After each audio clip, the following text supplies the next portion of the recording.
Hello and welcome to the channel. My name's Michael and this is my indie publishing adventure.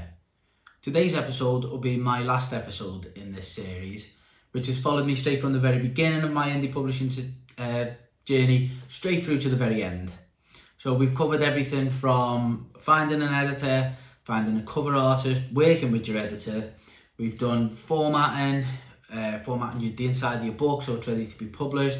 We've also talked about marketing and everything from even like what goes inside the cover, like your copyright page and acknowledgements and dedication and stuff. So I've pretty much covered all of the steps that I've taken to get me to this point. The book's now published. It's been available to buy since the 11th of April and the release has gone really well.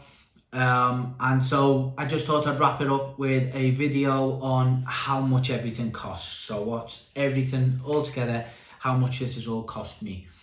Now, just because of my financial situation and just the kind of the journey I went on, and like was just feeling my way through certain things and just being totally clueless to how the whole journey went. There's some stages that I've missed along the way, and so I'll cover some of them as well, just so that you're aware of that they're out there, but these won't be included in how much I actually spent overall, but we'll go through it. So without further ado, let's get into it. So you finish the book and you're starting to think about getting it out there for people to see, but one of the things that you might want to think about doing before you start looking for an editor and before you kind of start pushing forward is think about beta readers. Now, I mention this at this point because normally you can just find beta readers amongst fellow authors who'll agree to do it in return for you doing it for them, or just people who enjoy reading these books and just might like an early copy of your book and happy to give you some feedback. But for a really good beta reader, they'll go through it, they'll tell you the bits that flow really well, they'll tell you the bits that kind of slow the pacing down, they'll basically go through, tell you what worked, what didn't. It's not an editorial process, they're not like kind of suggesting changes or rewriting things for you or checking your grammar or anything, but they're giving you like an honest opinion, and you want that to be from almost like an experience point. You want someone who understands the genre, understands what it is to be a beta reader. And so there is an option to pay for this service from people who have this experience, who've maybe done it before and provided helpful critique. So I mentioned that up front.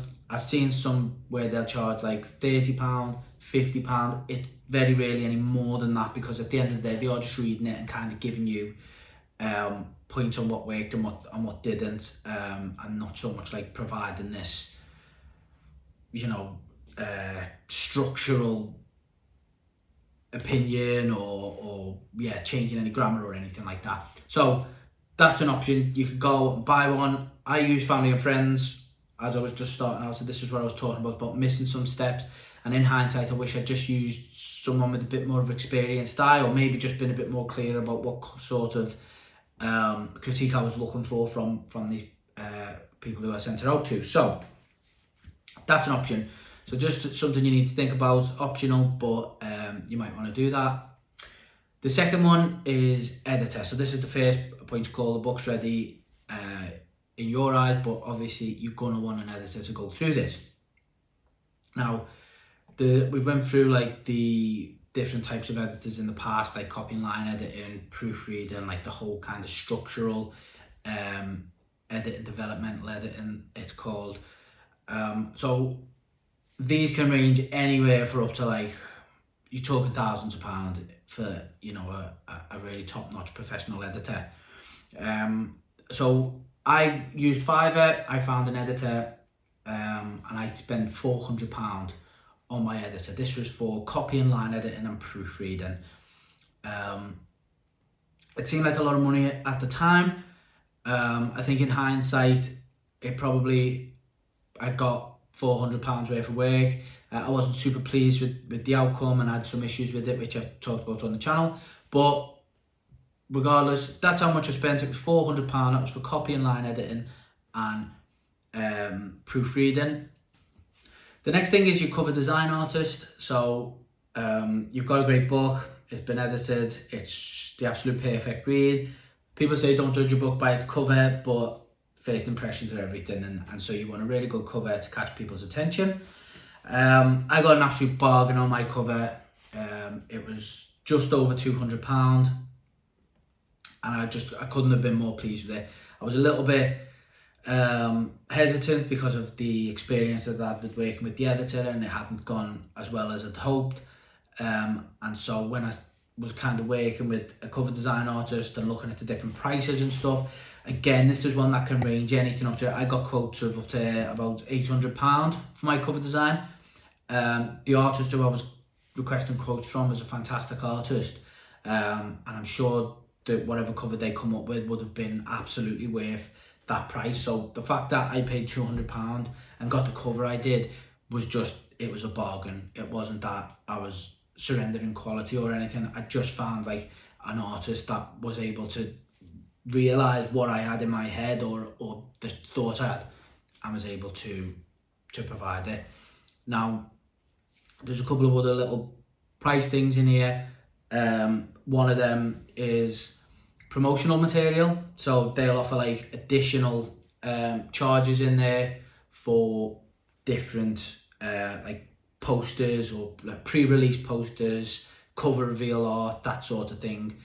And so there'll be additional prices, so it can range anywhere. I think £250 is probably like the least you're gonna pay, and it can go anything up to like £1,000 easily. But again, you get what you pay for, and also there are bargains out there, especially if you kind of know what you're looking for and your design's quite simplistic and there's not a lot of illustration involved and that sort of thing. So just over £200 for my cover design. So we're at £600 now. So the next thing I want to talk about is another one of these optional or things that I might have missed, and it's map design. So I was quite fortunate in it's who you know, as they say. So I'd done art in college, so I knew my way around a pencil and sketchbook, and I'd kind of sketched out what I thought my map might look like for my world, just so I could kind of envision it as I was writing it. And then when it come time to publishing and I was looking at cartographers and stuff to draw me a map, I approached a friend of mine who was a graphic designer and had done some different designs in the past for me and other friends, and was just asking him whether he could be able to take the kind of sketch I'd done and spruce it up and make it look like a proper fantasy map. And I wasn't expecting too much. I was just, it's not his forte, but he said he'd have a go at it, and I was very much expecting to have to approach a cartographer. And I'd seen, again, these can range anything from £50 for like quite basic drawings to hundreds of pounds for really detailed ones, and some of them you see them on Instagram and other places, and they look absolutely fantastic. So I was very willing to pay that, but my pal come back with the map he drew for me, and I was really pleased with it, and it was much better than I thought it was going to be, and I was more than happy to just use that then. So this was just me kind of taking a little shortcut, and save myself some money. But again, you can spend anything in this range here of on these artists who are obviously very skilled. The next few bits and pieces are all what I would call extras, but for me were absolute musts. So the first one was ARCs, so advanced review copies of my book, sending them out. Now you can do this for free. You can just approach people on social media, private message them, say, is it okay if I send you a copy of my book for an honest review? You can do this with book influencers as well on BookTube, BookTok, those sort of things. But I went down the more professional route in the sense that there's like a bit more structure to it, which was NetGalley. So this was the first service I used. I used a co-op option through Victory Editing. It cost just over £40. It was $57, so it was just over £40, I think. And I got a month on NetGalley where people could list my book, people could request it, and they do all the sending out, and then the reviews start coming in. I really enjoyed this process. I think 21 people requested my book. 100 people requested my book. I accepted 21, and reviews are still coming in from some of them now. But that was just a really good way for me to get reviews. It's a really good marketing strategy before your book comes out, and so it was something that I was just really keen to do. I also used a website called Book Sirens, which is a £10 upfront fee for uploading your book there, and then £2 for every person that requests your book. So every time you get a request, if you accept it, they send the book for you, but it costs £2.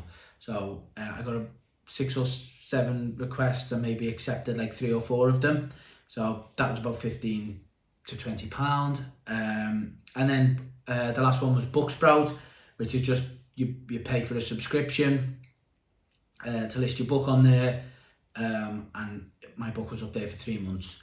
So I think the subscription was about $9, so about £6. So that again, just under £20 in total for the sending out talks and that process. And that again, that was just something I didn't feel willing to skip. Again, something that's absolutely optional, but something that I just really wanted to do was having an author website. Now you can do this for free. You'll have seen websites like I don't know, say for instance joeabercrombie.wordpress.com. You can get a WordPress or a Blogspot or just something like a free website, which is absolutely fine, works exactly the same as a normal one, but there was just something that I liked the idea of, just having myname.com. That really appealed to me, and I did find I've used other websites before, and I just found the usability of paying for the service was just better. So that cost me £57. That was for my domain and like the hosting service as well. £57 in total for a year. That will go up significantly by next year. It was obviously like one of those joining up offers, so £57 was reasonable at the time. I think it's going to go up to £200 next year, so I might think about moving host or whatever, but yeah, £57 seemed like a really cheap amount for what I've been able to do on there. I use it to get my emailing list, I use it to post my blogs, I use it to post where my YouTube videos are, I use it to put samples of my book up. It's got everything on there, so yeah, was happy to pay that amount. I thought it was really reasonable, and as I say, just something that I felt just added that bit of professionalness to it and kind of separated me from being, trying to blend from that indie author to just looking like a regular author, just making sure the quality was throughout. And then the last expense I wanted to talk about was social media, so particularly X in this instance. So X is new. The way it works is there's like the free version, then there's like a premium version where it extends your reach. You kind of reach more people with your tweets. You can post longer posts. I'd held off for as long as I could, but this is something that I'm just in the process of signing up for now, where I've only just purchased it. But it does just feel like if you're using social media to promote your books, then you want to reach as many people as possible. And I have felt, and X has been really cheeky with this, is like, I'll be posting stuff, and whereas in the past, I'd be getting tons of retweets, tons of likes, I'm just not reaching nowhere near as many people anymore. And so in a world where I'm trying to reach as many people as possible to promote my book, it just makes sense to just pay that subscription, which is £11 a month, to reach as many people as possible. So that's something that I've had to bite the bullet, and that was everything I had to pay for on my indie publishing adventure. So as you can see, this can cost thousands of pounds. I spent roughly about £750. I'll put the exact amount up on the screen, but when you compare that to what you can potentially pay, I have done it on a bit of a shoestring budget, but like I say, the launches went really well. I was really happy with how the cover came out. Not super happy with the editing process, and there was some lessons learned from that, but overall, how the whole thing went, I was super pleased with the launch, the cover, and just how things have been going since. It's been a great experience. So that's the end of the series. It's been a real pleasure posting videos and just using this almost as just a bit of a video diary, and tracking the whole process. I know I'll look back on this when I publish a book in the future and see what I've learned, and just reflect on everything. It's been really helpful for me to just kind of unload and reflect, and hopefully it's been helpful for you too, to kind of follow along, learn what I done, and or not what to do in your own process. But it won't be the end of this channel, so this is the end of this series, but I'll post other videos as I go. I'll be doing Amazon's pay-per-click ads, I'll be doing Instagram ads, Facebook ads, these sort of things, and I'll be sure to come on and update everyone on how these things went. But this whole series was always about the beginning of the process to the end, to the publishing bit, and so I just wanted to track that. So yeah, there'll be more on this channel. I might use it to talk just more generally around writing, around books that I'm reading, that sort of thing. But until next time, thank you very much for watching. I'll catch you again.